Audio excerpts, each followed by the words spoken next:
ሰላም እንዴት ናችሁ? ይሄ አሊቲያ ፊልም ላይብራሪ ነው። በዚህ በኦዲዮ ፖድካስት የተለያዩ ስለ ፊልም ጉዳዮች እያነሳን እየተነጋገርን ነው እና ደግሞ እያወራን ነው። ዛሬ በጣም ወሳኝ ስለሚባሉ በዋናነት ስለ አንድ ትልቅ ጉዳይ ነው። አንድ ስቶሪ ዲቨሎፕ ሲደረግ ወይም ደግሞ ታሪክን ስንናገር ወሳኝ ስለሆነ ስለ አንድ ትልቅ ጉዳይ ነው። በዋናነት በእርግጥ ስቶሪ ቴሊንግ ላይ ወሳኝ የማይባል ነገር የለም። እያንዳንዱ ነገር በትኩረትና በደንብ በእውቀት መሰራት አለበት። ከዚህ ፊት ያነሳናቸው እንዳሉ ሆኖ ደግሞ የዛሬው ስለ ኮንፍሊክት ነው የምናወራው ወይም ስለ ግጭት ነው የምናወራው። አንድ ስቶሪ ግጭት ያስፈልገዋል። በተለይ ካራክተሮቻችን ፌስ የሚያደርጉት የሚጋጩት ነገር ያስፈልጋል። ምክንያቱም ያመጣነው ታሪክ ወደፊት ሊሄድ የሚችለው ኦር ደግሞ አጓጊ ሊሆን የሚችለው ተመልካቾቻችን ሊወዱ የሚችሉት አብረው ደግሞ ፋሚሊን ሆነው ከካራክተሮቻችን ጋር ሊሄዱ የሚችሉት በዛ ግጭት የተነሳ ነው። በጣም ሰስፔንስ ይፈጥራል። በጣም አሪፍ የሆነ ለማየት የሚማርክ አይነት ሲቹዌሽን በታሪካችን ውስጥ እንድንፈጥር ያደርገናል አስ ስቶሪ ቴለር። እና ግጭት ከሌለ ታሪክ የለም፣ ወይም ደግሞ ግጭት ከሌለ ውብ የሆነ ታሪክ የለም። ይሄ ግራንድ ሩል መሆን አለበት ለአንድ ስቶሪ ቴለር። ምክንያቱም አለበለዚያ ጀስት ኖርማል ላይፍ ነው የሚሆነው። የኛ ላይፍ አሁን ኖርማሊ ሪል ላይፍ ላይ የምንኖረው ዴይ ቱ ዴይ ላይፋችን ለኛ ለራሳችን ስንሰማው ኖርማል ላይፍ አይደለ? ምናልባት ሌላ ሰው ሲሰማው ሊወደው ይችላል። ግን ግጭት የሌለው ታሪክ፣ ግጭት የሌለው ወይም ደግሞ ማራኪ የሆነ ግጭት የሌለው ታሪክ ጀስት የራሳችን ታሪክ ስንሰማ ወይም ስናይ እንደማለት ነው። ስለዚህ ለአንድ ስቶሪ ቴለር ታሪኩ እንዲያምርለት፣ ፊልሙ እንዲያምርለት አሪፍ የሆነ ግጭት መፍጠር አለበት። ስለዚህ ስለዛ ግጭት ነው ጥቂት ነገር የምናወራው። አያይዘን ደግሞ ስለ ኢንሳይቲንግ ኢንሲደንት ስለምትባሏ ነገርም እናወራለን። ምክንያቱም አብሮ ተያያዥ ስለሆኑ ማለት ነው። እና እቺ ቀስቃሽ ኩነት የሆነ ነገር ሀፕን የሚያደርግ ከሆነ ያ ሀፕን የሚያደርግበት የሆነች እንደ ክብሪት የሆነች ነገር ታስፈልጋለች። ቅጽበታዊ የሆነች ድንገት የምትመጣ ጀስት ኮንፍሊክትም ሊሆን ይችላል። እና ስለሷ እናወራለን። በዋናነት ግን ምንድን ነው ኮንፍሊክት? ባለታሪካችን ፌስ የሚያደርገው ግጭቶች ምንድን ናቸው? ኢንተርናሊ ሊሆን ይችላል፣ ኤክስተርናሊ። ከዚህ በፊት ነካክተነዋል ስለ ካራክተር ዲቨሎፕመንት ስናወራ። ስለዚህ ስለ ኮንፍሊክት እናወራለን። ከሱ በፊት ግን ስለ ኢንሳይቲንግ ኢንሲደንት ጥቂት ነገር እንበል። ምንድን ነው ኢንሳይቲንግ ኢንሲደንት የምትባለው ነገር? ሰምታችሁታል። በዚህ ፓሽን ውስጥ የምትኖሩ ከሆነ ታውቁታላችሁ ይህንን ፖይንት። ቀስቃሽ ኩነት የሚባለው የሆነ ነገር ሀፕን እንዲያደርግ እንዲከሰት የሚያደርግ ቀስቃሽ ፖይንት ናት ፊልማችን ውስጥ ማለት ነው። እዛ ውስጥ ያለችው ያቺ ኢንሳይቲንግ ኢንሲደንት ምንድን ናት? በማንኛውም ታሪክ ውስጥ ኢንሳይቲንግ ኢንሲደንት በመጀመሪያዎቹ በታሪካችን በመጀመሪያዎቹ ጊዜ ላይ የምትመጣ አንዲት ፖይንት ናት ማለት ነው። ለምሳሌ ሚስተር ኤክስ አለ። ሚስተር ኤክስ መጀመሪያ ላይ ሴታፕ ስንሰራ ስቶሪያችንን በሰላም ይኖራል። ከቤተሰቡ ጋር በፍቅርን በደስታ ነው የሚኖረው። ስራ አለው። ሂዝ በጣም ሃፒ፣ ምንም ችግር የለበትም።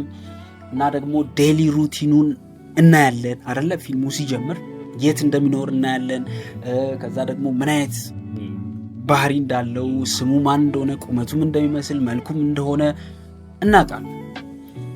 ይሄ ዴይሊ ሩቲኑን መጀመሪያ አክት 1 በሚለው ስቶሪ ቴሊንግ ላይ አክት 1 በሚለው ስትራክቸር ላይ እያየን ያን ካየን በኋላ ልክ ሴታፑ ካለቀ በኋላ ድንገት ህይወቱን የሚያስቀይር ዴይሊ ሩቲኑን የሚቀይር ነገር ሲፈጠር ማለት ነው። ድንገተኛ የሆነ ለምሳሌ ሁሌ ቤት ውስጥ ቁርስ ከቤተሰቡ ጋር ይበላል፣ ደስ ብሎት ይወጣል። ከዛ ሚስቱን በቃ ምሳሳት ደውልልሻለሁ ብሎ ስሟት ምናምን ይወጣል። ከዛ ስራ ይሄዳል። ይሄ ዴይሊ ሩቲኑ ነው። ከዕለታት በአንዱ ቀን ግን ይሄ ዴይሊ ሩቲኑን እያደረገ ቤት ቁርስ ይበላል። ከዛ ልጆቹን ስሞ ሚስቱን ስሞ በኋላ ደውልልሻለሁ ብሎ ሲሄድ የሆነ ነገር አፕን ያደርጋል። ወይ እግሩን እንቅፋት መቶት ይወርቃል፣ ኦር ይታገታል፣ or something በቃ እንደዛ ነገር happen አደረገ። ይሄ ድግሞሽ ያለውን ህይወቱን ሽፍት የሚያደርግ የሚቀየር ነገር happen ሲያደርግ ያቺ inciting incident ትባላለች። it's not the main conflict አይደለም ግን inciting incident ይሄ ማለት ነው። ይሄ አሁን እኔ መጀመሪያ ላይ ያነሳውላችሁ እንደ ኤግዛምፕል ያነሳው just በሌላኛው ሳይድ ነው።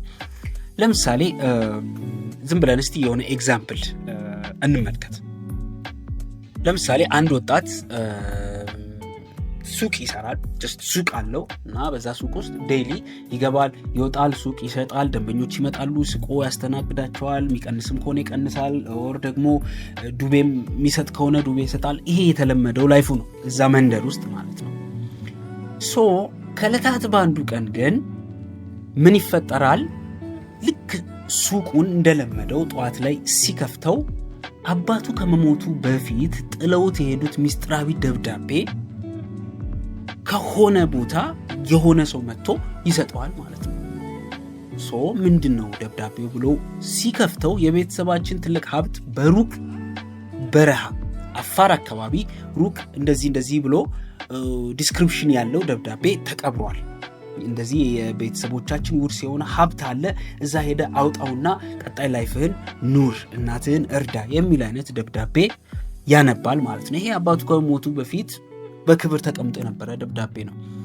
ሶ ይሄን ዝም ብለን እንውሰደው ውስጥ እንደ ኢንሳይቲንግ ኢንሲደንት እናየዋለን ማለት ነው። ጀስት ሁሌ ከለመደው ህይወቱ የሚያስቀይር የሚያሳስበው የሚያስጨንቀው ነገር ሀፕን አደረገ ማለት ነው። ይሄ ኢንሳይቲንግ ኢንሲደንት ይባላል። ሶ ከዚህ ምሳሌ በመነሳት what about the main conflict? ምንድነው ኮንፍሊክቱ? ግጭቱ የቱ ጋር ነው የሚመጣው? አሁን ይሄ ወጣት ይሄን ከሰማ በኋላ ጀስት የአባቱ እንደ ስጦታ ነው፣ ትልቅ ጊፍት ነው። ምክንያቱም የቤተሰቦቹ ሀብት ምናምን አፋር በረሃ እዚህ በግራ በኩል እንደዚህ በ45 ዲግሪ እንደዚህ ምናምን የሚል ዲስክሪፕሽን ያለው ደብዳቤ ደርሶታል። ሶ ዘን ምንድነው የሚያደርገው? ሄዶ ሀብቱን መፈለግ ነው አሁን ትልቁ ስራው ማለት ነው፣ ቀጣዩ ስራው። ሶ ያንኑ ሀብት የሚፈልጉ ደግሞ ከሌላ ቦታ የሆኑ ጨካኝ የሆኑ በጣም ጥቅመኛ የሆኑ ሰዎች ደግሞ አሉ። ሶ እነዚህ ሰዎች እዛ እንዳይደርስ ይሄ ወጣት እንቅፋት ይሆኑበታል ማለት ነው። ሶ ያን the main conflict ምንለው እሱ ነው። ታሪኩ እስከሚያልቅ ድረስ በጣም ይጋፉታል፣ በጣም እንቅፋት ይሆኑበታል፣ በጣም ትግል ህይወቱ ላይ ያበዙበታል ማለት ነው። ምክንያቱም ቀደም እንዳልነው ይሄ ልጅ ሱቅ ሰሪ ነው፣ ሱቅ አለው፣ አካባቢው ህዝብ ጋር በሰላም በደስታ የሚኖር ነው። ድንገት ግን ኢንሳይቲንግ ኢንሲደንት ሀፕን አደረገች። ያቺ ደብዳቤ መጣች። ሶ ያቺ ደብዳቤ ከመጣች በኋላ ደግሞ ጀስት ምን ማድረግ አለበት? ወደ ቀጣዩ ህይወት መግባት አለበት።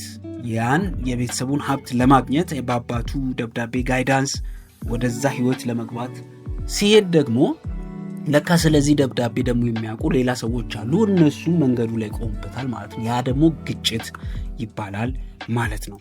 ለምሳሌ እንደዚህ አይነት ስቶሪ ያለው ከዚህ በፊት ኢትዮጵያ ፊልም ላይ ሰካራም ፖስታ የሚለውን አይታችሁት ከሆነ አሁን እሱ በደንብ ሙሉ ፊልሙን ባላስታውሰውም ግን በጣም ትልቁ ኢንሳይቲንግ ኢንሲደንት የምትባለው ፓርት ምንድናት? መንገድ ላይ ጀስት በኪና ላይ እየሄዱ ያለ ከዛ አጠገባቸው ደግሞ ላይት ይዟቸው አጠገባቸው ደግሞ አንድ ፖስታ ዴሊቨር የሚያደርግ ልጅ ቆሟል እና ደግሞ ልትወርቅ የነበረች ደግሞ ደብዳቤ ነበረች አይ ቲንክ ካልተሳሳቱ እና እንደ ድንገት ነው ጀስት ወጣቶች ፈን እያደረጉ ያን ደብዳቤ አውጥተው ምናምን ልክ እያዩት እያለ ላይቱ ለቅቃቸው ሄደ ማለት ነው ባለ ፖስተኛው።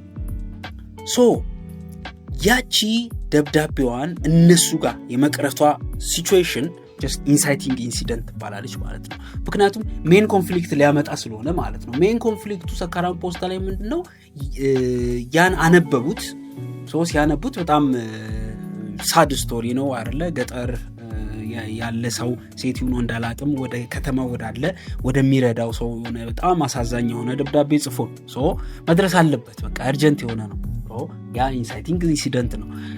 ሜን ኮንፍሊክቱ ደግሞ በጣም ተሰማቸው አሉ ወጣቶቹ ያን ሲያዩት ተሰማቸው። ያ ደብዳቤ መድረስ አለበት ወደ ትክክለኛው ሰው። እዛ ለማድረስ ደግሞ ያን ፖስተኛ ማግኘት አለባቸው። ኦር ደግሞ ባለ አድሬስ የተደረገው ሰው ደግሞ መገኘት አለበት። እዛ እንዳይደርሱ ደግሞ ቤት በኩል ያ ትልቁ ግጭታቸው ነው ማለት ነው። እና ሉክ በጣም ትልቅ ዲፈረንስ አለው አይደለም? ተያያዥ ናቸው፣ ማይነጣጥሉ ናቸው። ኢንሳይቲንግ ኢንሲደንት ሳይኖር ኮንፍሊክት የለም ማለት ነው። ይሄ ነው እና በደንብ አሴ ስቶሪ ቴለር ይሄን ነገር በደንብ ማሰብ አለባችሁ። ፊልማችሁ ላይ ኦር ደግሞ ታሪክ ቢውልድ ስታደርጉ ምንድን ነው የባለ ታሪካችሁን ህይወት ሺፍት የሚያደርግ ፖይንት የቱ ጋር ነው የሚመጣው እና ደግሞ እንዴት ነው ውበት ባለው ወይ እና ደግሞ መሳጭ በሆነ ወይ እንዴት ነው የምፈጥረው እና ደግሞ ያቺ ኢንሳይቲንግ ኢንሲደንት ላይፉን ከቀየረችው በኋላ የባለ ታሪካችሁን ላይፍ ከቀየረች በኋላ ደግሞ ትልቁ ኮንፍሊክት ምንድን ነው? ቅድም ብያችኋለሁ።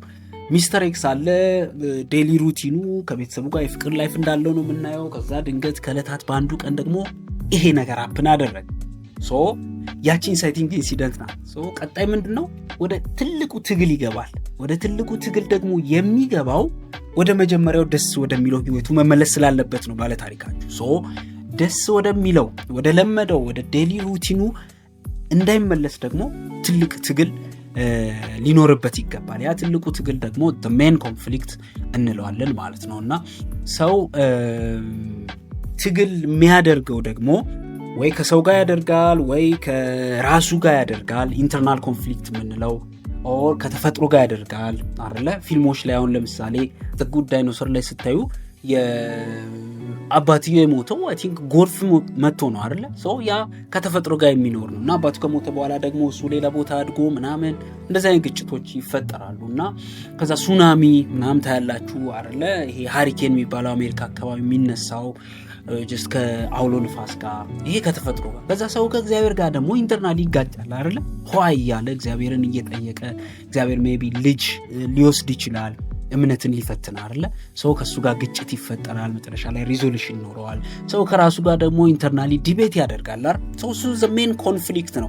ግን ያ ሜን ኮንፍሊክት ከመፈጠሩ በፊት ግን ያቺ ሺፍት የሚያደርጋት ደግሞ ፖይንት አለች። ያቺ ደግሞ ኢንሳይቲንግ ኢንሲደንት ነው። ብዙ ጊዜ ይምታታብናል አይደለ? አሴ ስቶሪ ቴለር ኢንሳይቲንግ ኢንሲደንት እና ኮንፍሊክት ይምታታብናል። የምር ተመሳሳይ ነው የሚመስሉ፣ ተያያዥ ናቸው፣ ማይነጣጥሉ ናቸው። ኢንሳይቲንግ ኢንሲደንት ወይም ደግሞ ቀስቃሽ የሆነ ኩነት ወይም ደግሞ ሁኔታ ሳይኖር ክስተት ሳይኖር ወደ ሜን ኮንፍሊክት አንገባም ማለት ነው። እና ይሄ ነው። በደንብ ሲሪየስሊ ያዙት፣ አጥኑት፣ አንብቡ። ሶሻል ሚዲያዎች ላይ በደንብ እዩ።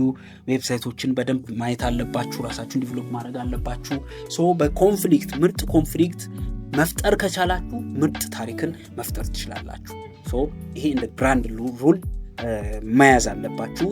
ይሄ ነው። በሰፊው ደግሞ ሌላ ጊዜ ብሬክዳውን እያደረግን በፊልሞች እናያለን። ለዛሬ ግን በዚህ እናብቃ። አብረን ስለቆየን በጣም ደስ ብሎኛል። አሊቲያ ፊልም ላይብረሪን አብራችሁን ስላላችሁ በጣም ደስ ብሎኛል። ላይክ፣ ሼር እና ሳብስክራይብ እያደረጋችሁ ደግሞ ቀጣይ የምንለቃቸውና ቀድመንም የለቀቅናቸውን ማየት ትችላላችሁ። እስከ ቀጣይ ጊዜ ድረስ ግን ሰላም እንቆይ።